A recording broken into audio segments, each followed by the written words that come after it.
Good morning, everybody. Welcome to another episode of Morning Coffee Review. Today, I had to put my notes on my phone today, but that's fine. Today, what we're going to be talking about is productivity and how we can step up our productivity within Bluebeam Review. I have some targeted items that we'll be covering. But as always, this is about you, the community. So feel free to ask any questions you have particular to Bluebeam or just a workflow in AEC in general. I will be here to answer them. So feel free to use the chat feature. I didn't coordinate with Jolie, so I'll coordinate with her after this so that she's on next week. So it'll be me again today. So bear with me as I monitor the chat simultaneously as everyone joins in. And again, thank you all for joining today. So let's get started. First and foremost, what I'm going to do is a little productivity hack. So you guys all have access to it. I'm actually just going to go through and create a studio project and everyone can access it. So for those of us that didn't know, Bluebeam does have a file share within itself. And basically it's within Studio. It's called Studio Projects. I'm actually just going to create a Studio project that's going to be called Morning Coffee Review. That way you all can get some files. And if you need access to these files, you can all join it. And you on the YouTube land can join this too, because I'm not going to restrict the attendees. So there is no restrict attendee access. If you didn't know, you can join by the 9-digit number by hitting the plus button right under Studio as well. Permissions, they can't send invites, that's fine. But you'll all be able to read and not write. I think you can still download under the read button. Yeah, maybe. No, I won't do write. We'll just see. We'll wing it there. I'm pretty sure the read you can still download. Cannot write or delete them. Yeah. So we'll see. I know someone will message me if you can't do anything in there. I'll bring you guys over here and the chat here.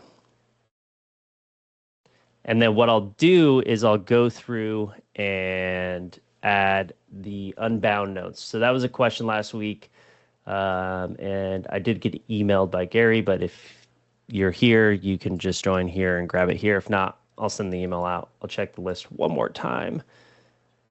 And no. Okay. So feel free to grab that. That is the release notes, kind of my cliff notes from Unbound. We covered that last week, and my trip to Japan, which I just talked about. That we'll probably do a recap of that at 4K video quality. iCloud, when you share it through the web browser, is just terrible. And then for you all seeing it uploaded to YouTube, when the recording through Teams happens, it's at 720p. Can't prevent it. That's just Teams. Makes sense because the storage would be outrageous for every single video. But I'll probably make a video, upload it to YouTube, and we'll watch it, kind of like a recap. It's not going to be like an hour-long video, but some higher res videos is what I would prefer as a content creator. And you all watching it would probably be more excited about watching it that way. So that's what I'll do. I'm going to try one more time, one more thing for my notes. And then if it doesn't work, that's fine. We'll get going. I'll just be looking at my phone a couple of times for my notes. So one more second here. And again, if you guys have any questions, feel free to ask right now as I just take a moment to see if something is working here.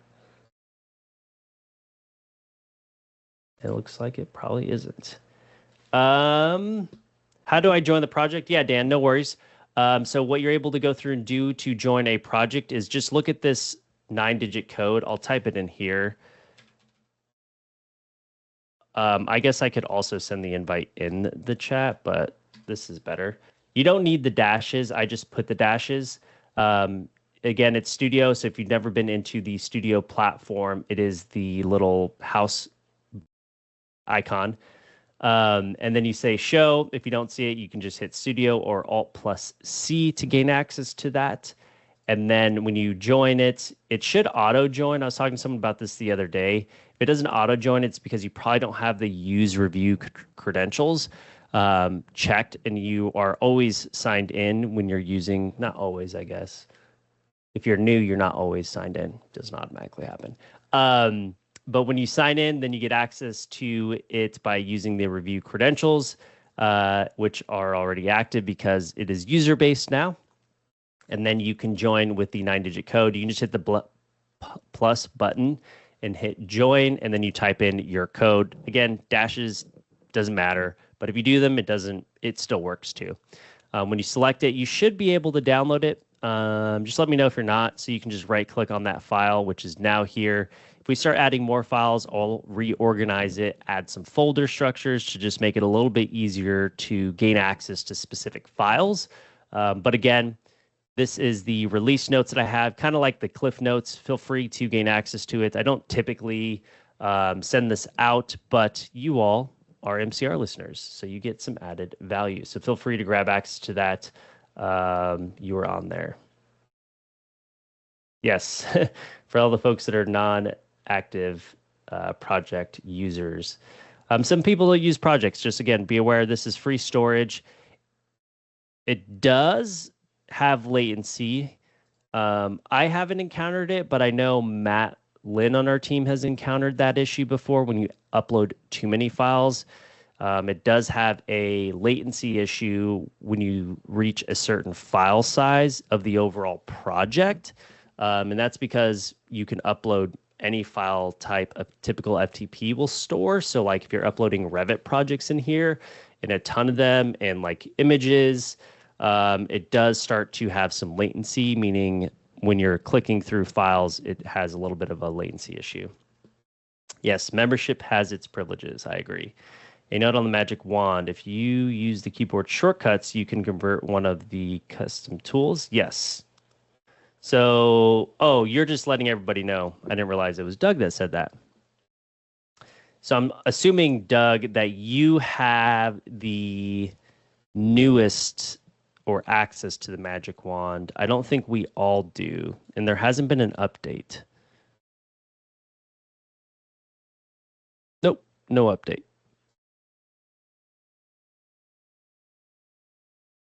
And I think that's it.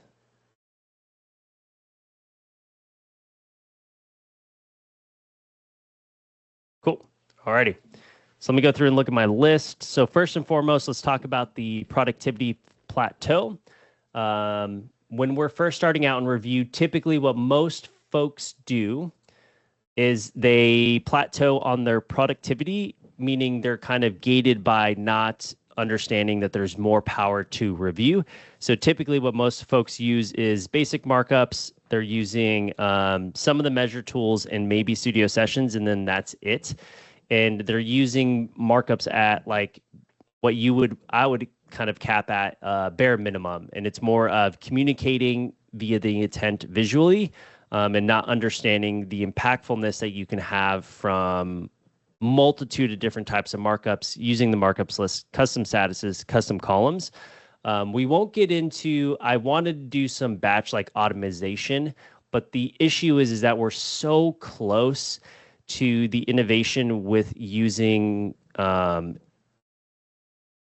large language models. I was going to say AI, but let's break down AI. AI is the overall capstone, and underneath that, there's a lot of tools.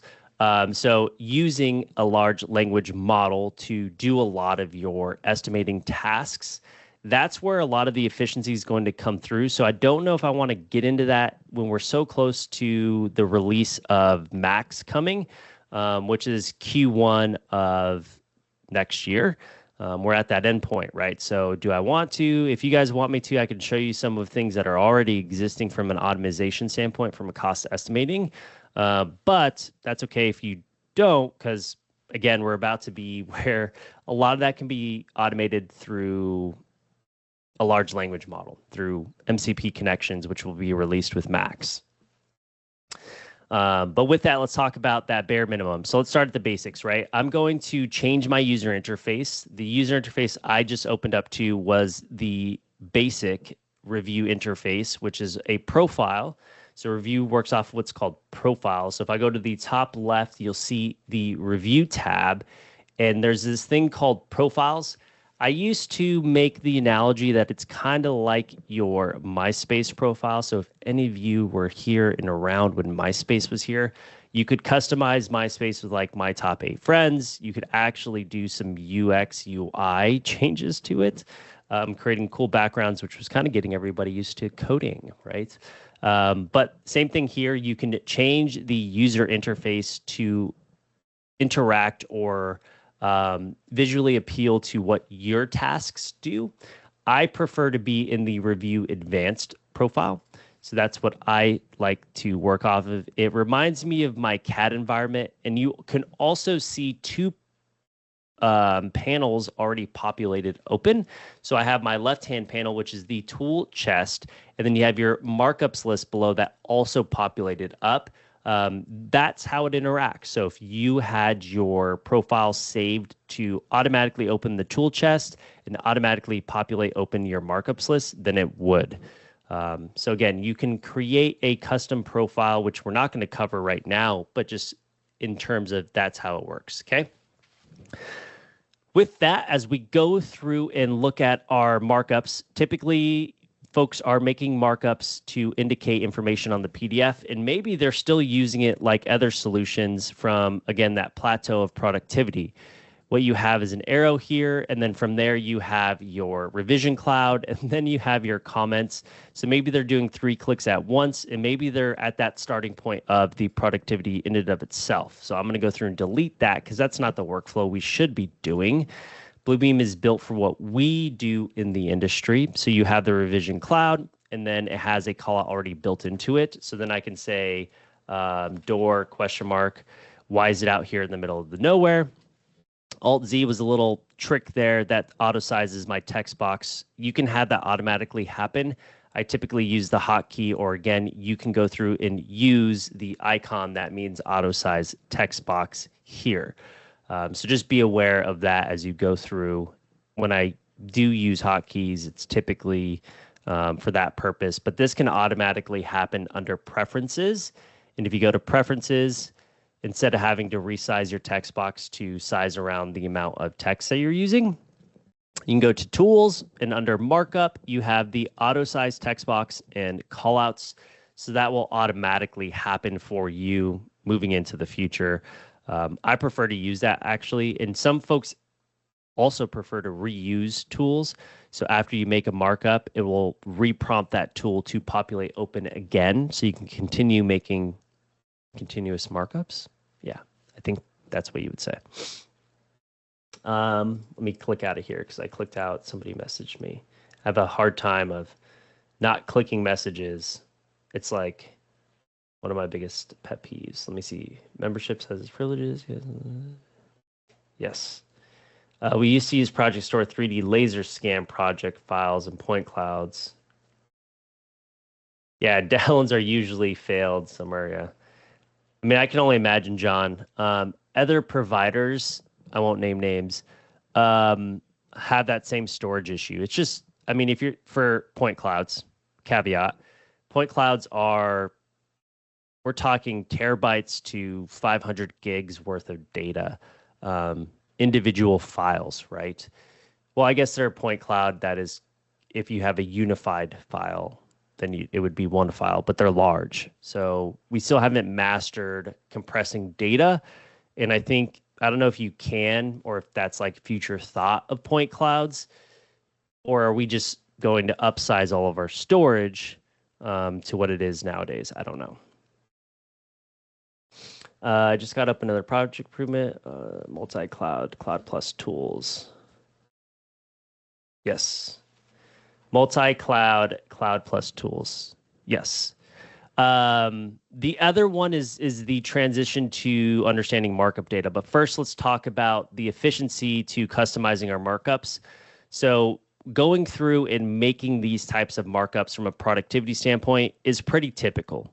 This is something you would probably know starting out in Revu because you've used some other solution, or you're used to that typical red marker workflow of redlining a PDF set. Now, let's take this up a little notch. So this is the first step in productivity boost, and that is customizing our markups to be reused later on. Then we'll get into like the metadata standpoints from productivity of creating reports versus having to manually do that or having people manually search for those. So this first one that I'm going to go through and do is showing you how to customize your specific markups. So maybe you don't want to use the red ink kind of mentality and you want to customize the way this markup looks. You can go through and actually use the dynamic options bar. I use this more, and again, it's preference, and I think it just comes from being a Revit user. I use the dynamic options bar more than I use the properties bar or properties panel. You can do the same thing that you want in the dynamic options bar that you can do in the properties panel. I just prefer to go up to the top and click my icons to change things versus going and clicking a panel. But it's completely up to you. Whatever preference you have, guess what? You have options. So as I go through and customize this, maybe you want to, maybe you probably wouldn't, but I'm just going to make this a little bit flavorful here by adding some additional flair to this markup. And then maybe you do want to have a shape. Now, I think this has always been one gripe, and it just has never changed, is that you can't undo the box. There's like none. There's a rectangle that's already there, a circle, right? You have a triangle, and you have a hexagon as well. But there is no way to undo it. You can't undo this. So that's always been a gripe of mine. But anyways, let's continue on. So I customized this. Now, what some people do, and they may not even know this is feasible. So now when I go through and make a new revision cloud and I wanted my custom markup to look the same way, what they typically would do is they would go through and right click, and they may have found this wonderful markup that says set as default. Now, I had never found a use case for this until I talked to a client recently, and all they do is more admin work, and they're only doing markups with one colorization. By all means, if that is your workflow, one markup, one standard color, never going to deviate from that, I completely understand. Bluebeam has a basic tier built for you, and it is a lower cost rate. And you can probably get away with 100% of the time using set as default. And I'm usually not a 100% person when it comes to most things. And this was a 100% use case, never going to pivot, never going to deviate. So I would agree set as default actually works. And I used to have a strong opinion that that would never be the case. But since there's the basic tier and it's really built for folks that are only doing admin work and they would only use one specific type of markup, in this case, set as default is perfect. Set as default means that anytime you reuse the same markup, now when I go to the Revision Cloud Plus, it's going to be that same exact customized markup. Now I need to go back to here and reset this one as my default because that's the default. Okay. So that is great, but there is this thing called the tool chest, which is wonderful as well. You have the recent tools area, which is recently used markups that have just been made on the PDF. If I close out a review, those will go away. And then you have my tools, which is your own custom tool set, which used to be, so if you're looking at this video and you're watching and you're about to see me change the hotkeys to a different tool set, this is a recent update, and you may still be in review 20, which I don't think I've announced this yet, but they are announcing the end of life for this in June, July area. So review 20, not review 21. So if you go to review and about, I'm in review 21. But if you are a legacy review 20 user, which was a single install with a product key, that will reach its end of life, end of support in next year, June, July. So you should be off of that at this point too. If you're a large firm and you did the net neutral transition and you've just been waiting to get into the user-based subscription, you have what? we're looking at 7 months, 6 months that you need to be out of it. You should probably be out of it sooner, because when they announce the end of support, end of life of a product, that means studio session goes away. So I'm not saying that you won't have access to the software. You will. Wherever it was installed, it can live there, but you won't have access to studio sessions or studio projects. You won't be supported. If that computer goes down, then you can't reinstall it anywhere else. You have to be in Revu 21. And I'll check my comments because people may be asking that as well. Oh, set the line weight to 0 and the boxes go away. George, you are a miracle worker here. Let's see. I think this is the box line weight, right? Oh, okay. So that's the hack. So it must start out as 0. I wish it just said none. Yeah, Doug has his set to metric. I'm assuming you can't just solve it and it auto has metric, huh? Okay. Well, guess what? That's the hack for the shape around it. No questions about Revu 21, so we'll move forward. Revu 20 going away. So you have your recent tools. Now, recent tools has 2 different ways of interacting with it. Now, as you see, I can make these icons larger, which will help all of us. Basically, what you're able to do is you can see a markup, which is it's indicating what type of markup it is with a colorization.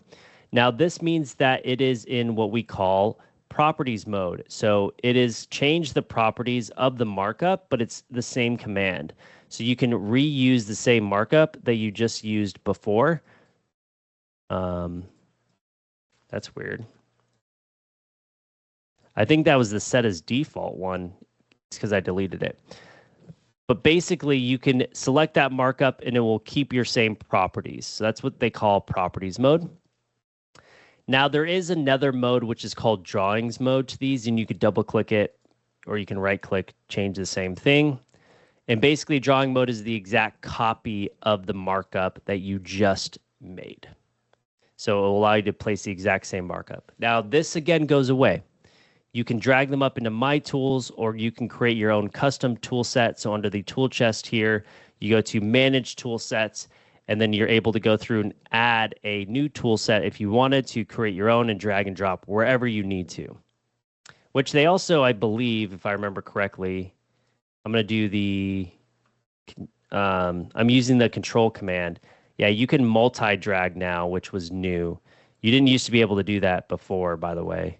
Oh, Control Z doesn't undo my drag and copy of these. I guess I'll just have to manually delete these. Yes.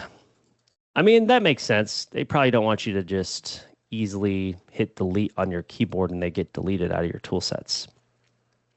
Okay. So once you've done that, you have those options to go through and look at all of my tool sets. You can also download tool sets. So Bluebeam custom tool sets, just Google that and it will come up to Bluebeam's downloadable custom tool sets. Troy DeGroot from U Chapter 2 also has a bunch that he remade that are free. These are all free on the interweb that you can go through and download. So the other additional option is to change these hotkeys. So the one creative thing about my tools, just so you're all aware, used to be the hotkeys assigned to them. Now you can change the hotkeys, because essentially what this is number 54 here. I can just hit that on my hotkey and now I have that same exact markup, right? So essentially you could basically create a detail just automatically. Like if I wanted to create a detail set here, I can now select the gear symbol and set numbering to this and just use my hotkeys to create a structural detail sheet like that. Super simple. So just a little hint there. Let's see. For anyone interested, I was in the space presentation today in Cambug and Bluebeam Communities Eastern. Awesome. Doug's going to be presenting at one of the bugs, Bluebeam bug users. Doug, if you have a link, you just put the link in the chat. Okay, so we talked about smart tools, making defaults, built purposeful tool sets, making tool sets that work for you. I just grabbed this, and I'm going to come from the structural world, but I just grabbed this from my detail sheet. So if you've already had an existing detail sheet from things you've worked on, you can easily do the same exact workflow. I just hit G as the hotkey. That's a snapshot. And then I just hit Control V. You have to make the markup, otherwise it won't go to your recents. And now this is in my recents tool up here. Scroll up, and there it is. And now you can make that same exact markup wherever you need to. We're not going to talk about scalable tool sets yet, but that's that workflow. Okay. There you go, Doug. Anyone looking to join the bug, you can. So let's see. The next one is legends, sequences, auto mark. See, the thing is when we're talking about, I was going to talk about that, but we're coming to a cusp of innovation with AI. We're about to see a huge uptick in productivity using AI, depending on your company protocol, which I just found something out funny with that as well. But yeah, basically just being aware that you do have that option to use the first. Do you guys want me to give you a breakdown of what LLMs are with MCPs and what the whole reason why Claude is going to be picked versus something like ChatGPT? If you do, you just put in the comments. I'll do that as well. But yeah, I'll quickly show that, Doug. So all I did for setting my framing details is I created a custom tool set, did framing details, and you just set the scale at what you snapshotted them as. So this is 3/4 of an inch equals a foot, because when I snapshotted them, these were, that's totally wrong. So that's framing, not foundation. That's why. I was like, how did I get this wrong? That's because this one needed to be moved up to here, not the opposite way around in my lower details. Okay. Gary, you're here. So I created a project. Join the project. That is where your email will be found, not the actual email that you sent me, but to get that PDF. I figured it'd be better just storing it in here versus emailing it to every single person. So if you join the studio project, it is 788-871-872. You can download that as well. Yes, to LLM info learning. Okay. Let me break this down for you all. We'll do this. I did this on a whiteboard for some of our sales folks to kind of give them a better understanding of what is happening with Bluebeam. And maybe I should have just created a cool diagram for you all. But guess what? Bluebeam, we could do that quickly on a whim. So I'm going to open up a blank PDF here. And we're going to talk about Bluebeam. So we'll have a markup that says Bluebeam. And then Alt-Z here. And we should probably make that markup blue, I would think. And then let me scroll in, and then we'll have a new copy, and we'll do AI here, like in between, and then I'll copy this and do LLM. AI is the term, so I guess what we'll do is just keep this as a broad term over here. So in order for Bluebeam to talk to the LLM, which is a large language model, and there are 3 main known large language models out there that we know of. There's probably more, but I'm saying that most folks are well aware of, right? So what you have out there is things like Copilot, right? And then you have things like ChatGPT. And then you have things like Claude.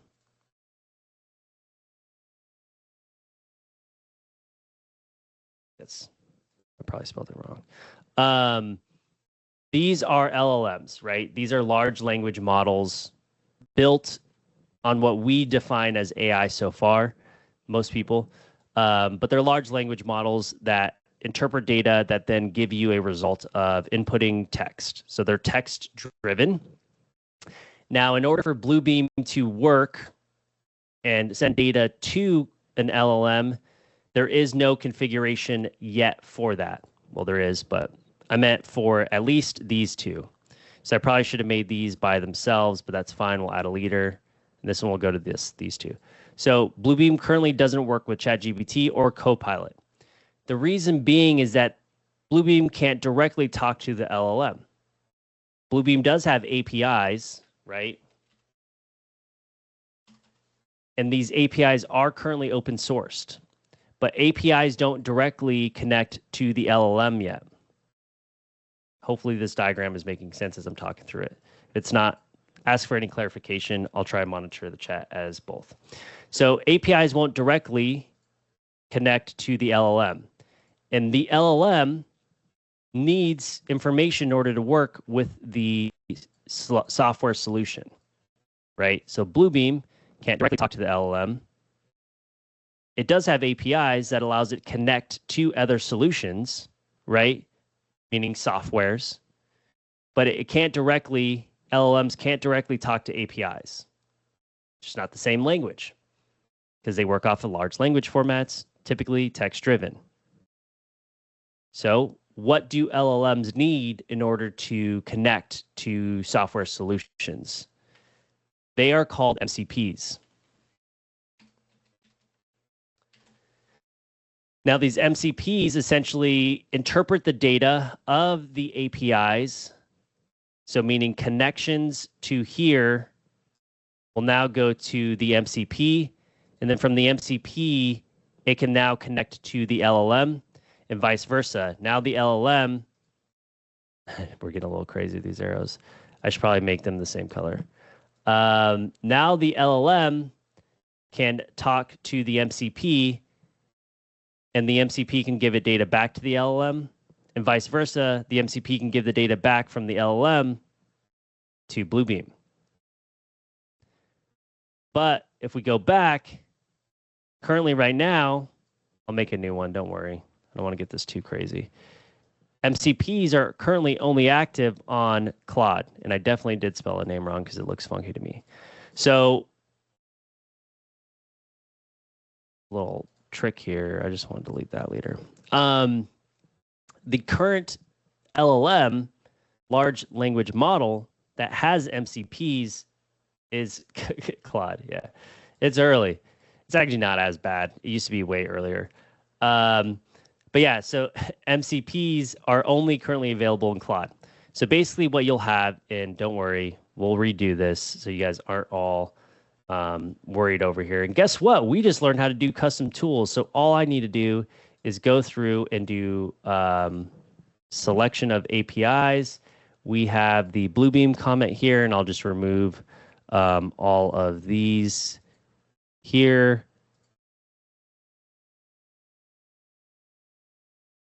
So now we have, currently the workflow will be not that.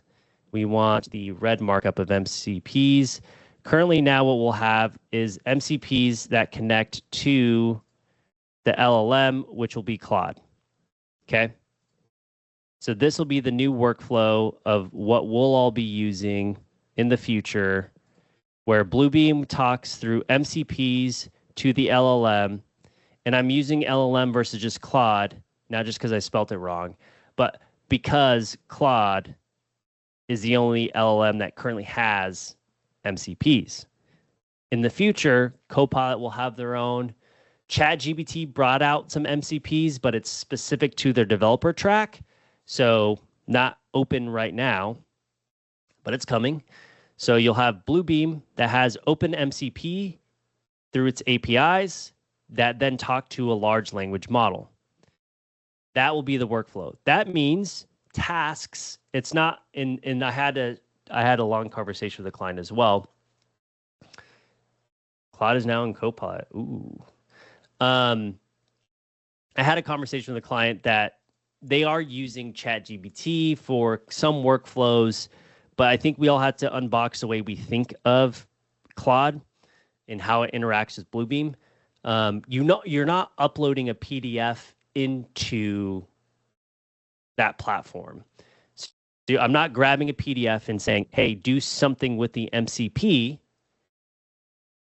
I'm sorry, I was reading Ben's comment. This is why I can't read at the same time as I'm having a conversation or type. So you're not uploading a PDF into ChatGPT. This totally took a turn for the worse. We love squirrels. You're not uploading the PDF into ChatGPT and saying do something with it. What you're doing is you're having the product do commands and workflows in your solution. So it's a completely different thought than what you've typically done with large language models for AI. What you're doing is you're actually having that AI platform do a set of tasks for you in the software. So it's actually linking to commands in Bluebeam and doing these things for you. That's different from uploading a PDF into the solution and saying, hey, do your quantity takeoffs, and it has like bad image search. Because when you upload the PDF, guess what? It rasterizes it in the LLM. So then it can't even really see the correct type of data on the PDF, where Bluebeam has always worked off of PDFs as a PDF. So if you do have raster PDFs, you may have an issue, but it will go through and search for the data on the PDF. So again, it's ones and zeros versus an image. Yeah, Claude, I'm assuming the way that Claude got ahead of it was the MCP protocols, David, and most people want them. So Anthropic, yep, Anthropic owns Claude, just like OpenAI owns ChatGPT, just like Microsoft owns Copilot. Let's see what else you added there, Ben. Thanks for the added additional information. The MCP aims to enhance the interaction between AI models and various data sources. Yep, data source being Bluebeam. Okay. Hopefully my quick overview of arrows helped you all. I could have been a little bit more organized, but hopefully that gave you guys some good insight. Let's see. Anyone else? Okay. And what they showed at Unbound and what they showed at our channel forum, and one of the main reasons I was so excited about this is that we are now at the cusp of being more efficient at what we do. And the boundaries are only by what we can think of. So we are about to enter an age where workflows become so effective and so efficient, we are able to get more done at a quicker pace. And that is going to be the competitive edge. The competitive edge will be how quickly can you complete things with accuracy, of course, so that you don't have to spend as much time on that. And ultimately, of course, that will be a lower bid, but you'll have a more competitive edge on getting more completion of work at a higher clip of accuracy than anyone else. So adoption is going to be key in this. We're going to be reaching that cusp of it's not meaning someone's doing it for us. It means that are you embracing AI to be more effective at your job or life in general? If you didn't know, when my wife and I, Courtney, went to Japan, we actually had ChatGPT do our whole list, but it comes down to accuracy. It made us go to places that were not even relatively close to one another. So luckily, Courtney, my wife, sat down and looked at the list before we just ended up in Japan, and we kind of moved things around so they were relatively close because there was no way we were going to get from one side of Japan, in Kyoto, one side of Kyoto to the other to go and see two different shrines in under an hour. It just doesn't happen. Okay. And one thing they said at Unbound was dual agent. So you bring the information, your experience. AI is not going to automatically, like the LLM is not going to automatically know what to do. You have to train it. You create your own chat sequence for it. It learns your template. It learns your workflows. As long as you have good data going in, you're going to get a better workflow. And I'll be creating a data-centric, I think it's going to be a white paper that comes out and talking about how we can structure our data correctly for these types of things.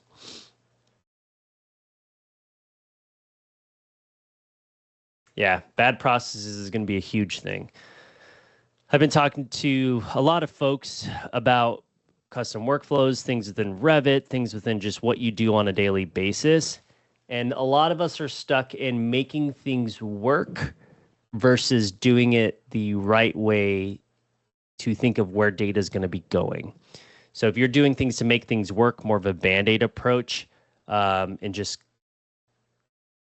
combining things, Revit, there's a lot of design habits that are just not effective.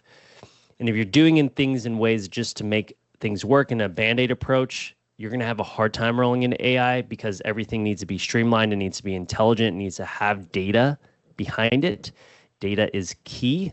If you don't have data and you're using this old productivity that we were just showing with the markups with information here, that will still work. That's still data driven to it. But if you're just using a markup with an arrow, that's not going to get you anywhere because it doesn't know what to do with 10 different markups as an arrow with no data driven behind it. So it all comes down to data, which would be information. That's how the LLM is going to work and make you work more effectively. But don't worry, I'll have a white paper out there to kind of detail where we need to go as an industry or just as a professional, you in general. It could be either or. I don't know how I'm going to narrate it yet. Okay, so that was that MCP talking about innovation. And the reason why I was kind of squirrel was automation from quantity takeoffs. You're no longer going to need to go through search and do a visual search through here. You can have it automate the way that you're doing things here. Same thing with going through and doing what is called a legend. You could actually have Claude do all of this for you and say, hey, make a legend for whatever markups you want. But you can automatically have that now. So this punch key plan, I can actually create a legend that is already pre-created. So I don't have to recreate it overall. So here's a legend. I just went to the gear symbol. It's for all of the markups that fall into this tool set. So as I place it, they get populated. And you can customize this however you'd like. So you can go to columns, you can edit columns, you can say what columns you want to show. Maybe a comment, because that's important. So you know what those are. And I probably don't need the unit because I'm not counting these. But once you've customized this the way you've wanted it to look, and we'll go to outline, go to grid lines here, and we'll create our point density up, and we'll make this into black. So now it looks like it's part of the PDF. So again, you can make a legend. You can actually right-click in the way that I just customized this legend so it always populates open, is you can right-click and you can add it to your tool chest, so it adds it to any tool chest, but I'm going to do the punch key plan.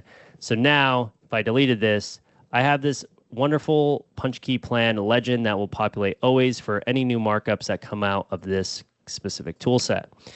You could have Claude do that for you, right? So these are just automated workflows that could be done, and it could be off not just one PDF, it could be the entire set, right? If I have a PDF open and it has 100 pages, it would go through all 100 pages for you.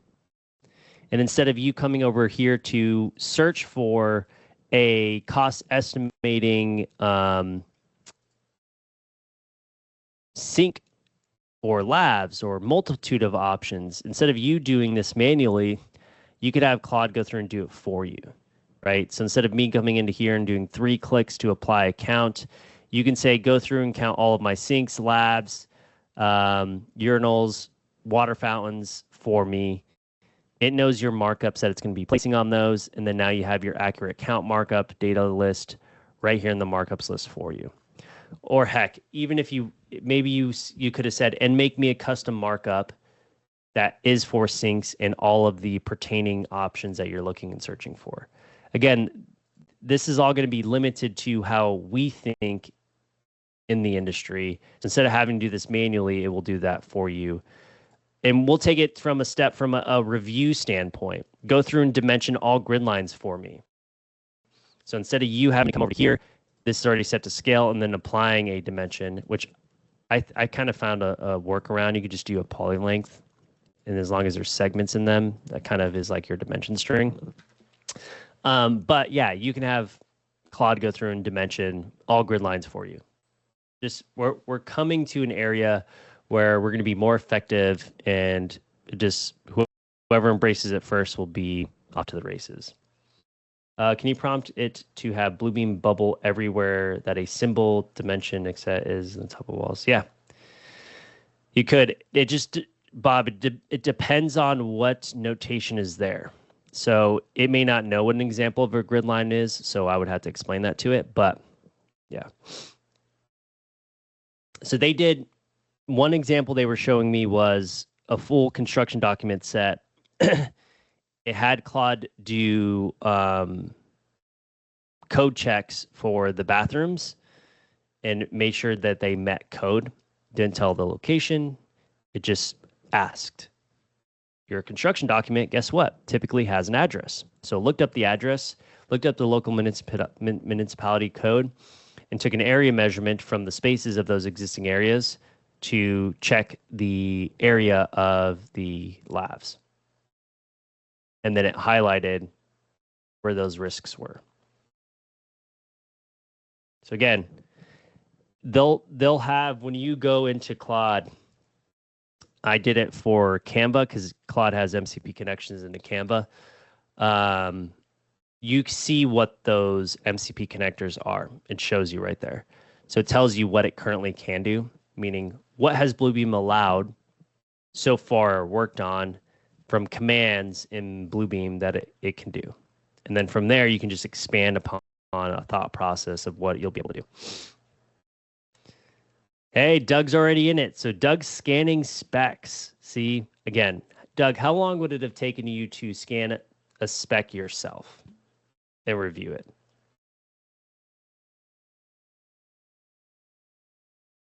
Just tell me how much time you're saving. It's, again, we're going to be working so much more effectively, and I'm excited. Hopefully you're excited. We have to embrace it at this point. Typically for me, it's 30 minutes. How long did it take it to scan it, I guess? 25 minutes of savings. Crazy. 25 minutes you didn't have back in your day. And then you compound that, right, Doug? Amazing stuff. Okay, so we talked about legends. Now would be metadata. So I made markup. You still need to check to see if it's got everything. Yep. Always validate. Always. And again, AI is not replacing any of our jobs. We still have that experience. We have that knowledge. You train it, and you validate it. So you're just going to be more effective at what you do and have more time in your day, because we all know in industry, you're not just working typically 40 hours a week, right? Maybe you're working 45, and you can get all 5 hours back by being more effective. And then you are only working a 40-hour week. Yeah, search for whole words.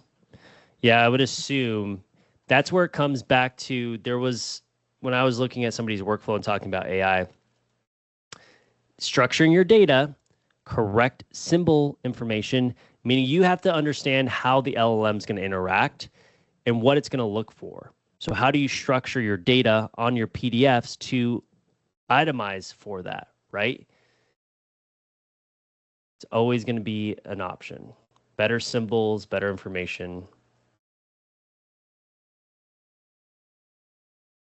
Yeah, don't know what they do. Yeah. The LLM doesn't know what it doesn't know either. So you have to teach it. Okay. Moving onward. So we talked about symbols. Now, next one would be structuring our data for reports. So instead of coming over here and just making a bland markup, what you do have the option to do is create things like punch key lists. And we're just using this as like a smart data standpoint. Just like I was doing over here, instead of making a revision cloud, because Claude will read the markups list for you all. So you don't have to have the markup actually shown on the PDF, meaning like the text. So I could double click this and just say door question mark. And now it's part of that markup driven data, okay? It's in the markups list. It would know that there's a cloud that says door question mark, Claude would, your AI. But this is where you can go. So you'll have your structured data down in the markups list versus on the PDF itself as a markup. So what I can go through and do is print my summary report here and I can go and look at my output for me on that. And this is your new data structured list of all the information that's pertaining to this PDF. So as you can see, we have our punch keys here. We have tile, scratch, clean, or replace. If not, clean or replace. Perfect. So if I click this here, and that's definitely not in the tile location, so let's just go do a little hack here and make some tile. That's brick. We'll do that. So maybe I made this markup here, and now I need this markup to be completed, right? You're going to right click. It doesn't like the double stack there. That's fine. So if you go through and right click, and you can do a status of completed, right? Maybe we completed that change, and you're probably going to want to say, was it repaired or was it replaced? Wow, that is new. Why is that?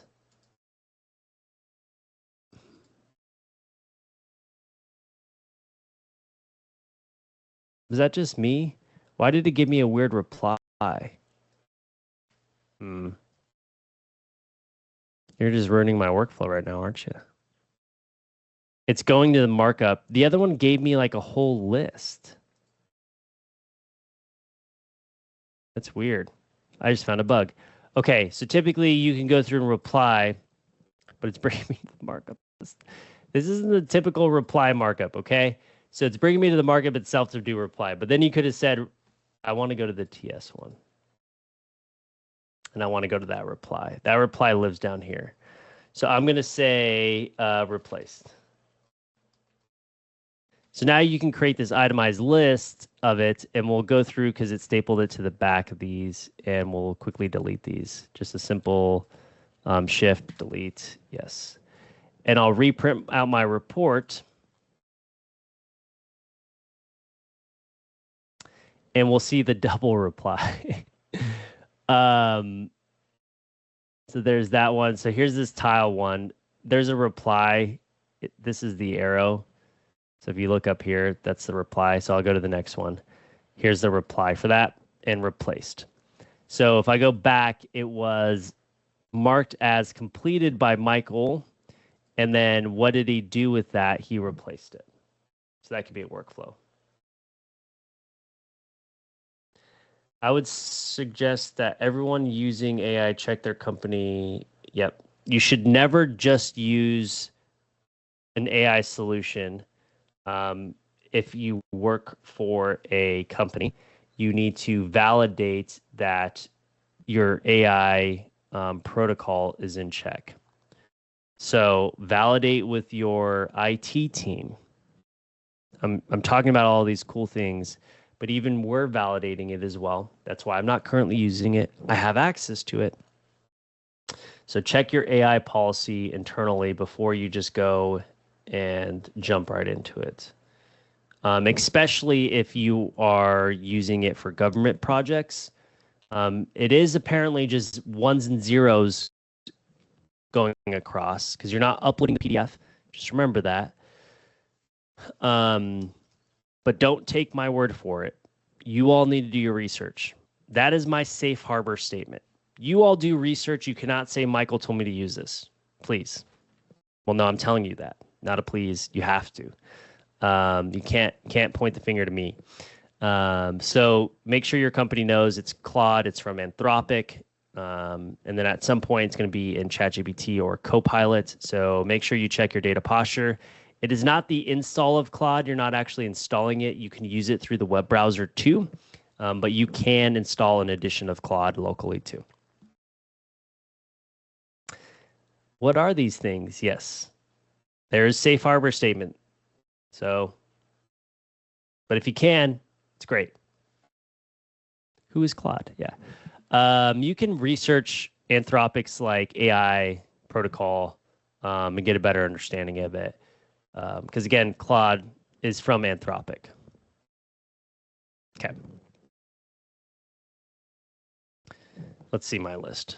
I have 5 minutes. Yeah, we talked about it being a data tool. And actually, we did talk about the future of where Bluebeam is going, so that's perfect. So I guess the quick wins today would be your custom tool sets, your legends, and looking into the future of where Bluebeam is going to go. So understanding that AI is here for Bluebeam for sure. You can get early access to the beta by going to the community pages. So if you can use Claude, check with your company protocol first. Get over to the community pages. Try to get access to the open beta. I guess it's a closed beta because you can't just get access to it. And then from there, you can start using it. And I think that's pretty much it. So we talked about custom tool sets, right? Level up your productivity. And then we talked about the markups list with data. And if you don't see the data that you need here in the markups list, just so you're all aware, a quick walkthrough would be the markups list dropdown columns. And here are some columns that are built in. You can also go to manage columns, and there's some that aren't even shown right here that are also provided by being built in. And then you can create custom columns as well. If you create custom columns, they automatically save to the PDF first. They do not automatically save to your profile. So make sure you save them to your profile. They have a lovely new UI in here, which is great. So be aware you can actually go through and use, maybe it's just the dark mode, I don't know. This is definitely a little bit different. But you can go through and customize your own markups, statuses for your data, and you can move the data around. You can sort by specific columns of data. I just didn't really talk about this, but we have a bunch of things on this. And if you do have a topic that you want to talk about through the end of the year, please email me or put it in the Teams chat. If you want to come on MCR, maybe you Unbound folks, and talk about your Unbound or talk about a topic, we still have time. We have almost a month and a couple of weeks. Yeah. So feel free to email me, message me, whatever you want. Send a carrier pigeon. That works too. That way you are more than welcome to. Are you going to do our Unbound presentations? I'm not going to do your Unbound presentations, Doug, but if you want to do your Unbound presentation, that would be great. So it's up to you. I wouldn't want to go through your studio project by myself and try to navigate through it. But if you want to, you can. And if anyone wants to come on here and talk about a conversation, or you have a topic that you want me to talk about, feel free to use this chat in Teams. If you're watching this on YouTube, comment below. We check the comments. I will go through and grab those in the next couple of weeks as well. But with that, we talked about our productivity. We talked about where Bluebeam is going as well and how more effective we're going to be able to be within the solution itself. That is here. Max has not been announced for a pricing yet, so don't ask me yet. Once I know, you will all know. But you can always keep on asking me. That's totally fine. I'm just letting you know I've been asked probably like 4 times this week already. We don't know what the pricing is yet.